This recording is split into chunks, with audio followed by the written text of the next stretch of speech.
Assalamualaikum semuanya. Hari ini kita akan memasak nasi klemat dengan Yongma SMC 8027 untuk 2 liter ya. Ini saya sudah siapkan bahan-bahannya, ada daun pandan, ada daun jeruk, daun salam, bawang merah, bawang putih, juga serai yang sudah digeprek ya. Ada jahe juga. Nanti untuk semua bahan-bahannya saya akan beritahu teman-teman semuanya di bawah link ya, di deskripsi bawah ya, bisa dilihat nanti. Ini kita tambahkan santannya terlebih dahulu. Selanjutnya kita masukkan nanti rajangan. Kita masukkan terlebih dahulu ada jahe yang sudah digeprek, terus juga ada bahan yang wangi-wangian ya. Ini ada daun pandan, daun jeruk, daun salam, semua bawang yang sudah dirajang kita masukkan ke dalam beras yang sudah dicuci bersih dan sudah ditambahkan santan juga tadi. Ini semua bahan-bahannya kita masukkan semuanya, bawang merah dan bawang putihnya juga.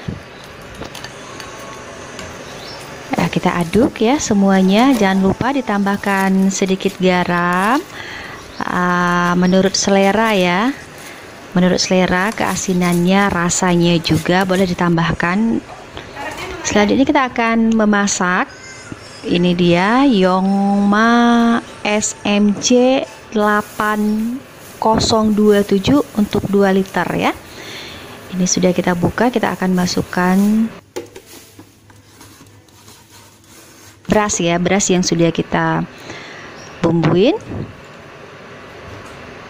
Dan kita bisa lihat di sini, kita akan memasak nanti mungkin kisaran 45 menit ya.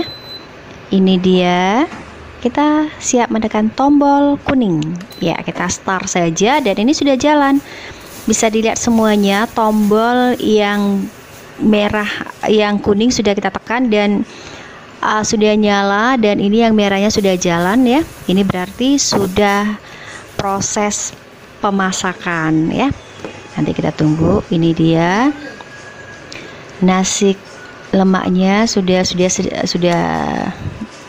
siap, dan kita aduk ya biar nanti matangnya itu sempurna ya. Jadi kita aduk ya. Ini dia, kita bisa lihat daun-daunnya sudah layu semuanya. Kita tutup, ini masih proses penyelesaian. Sudah 5 menit, tinggal 5 menit lagi kita tunggu dan selesai. Selamat mencoba, terima kasih.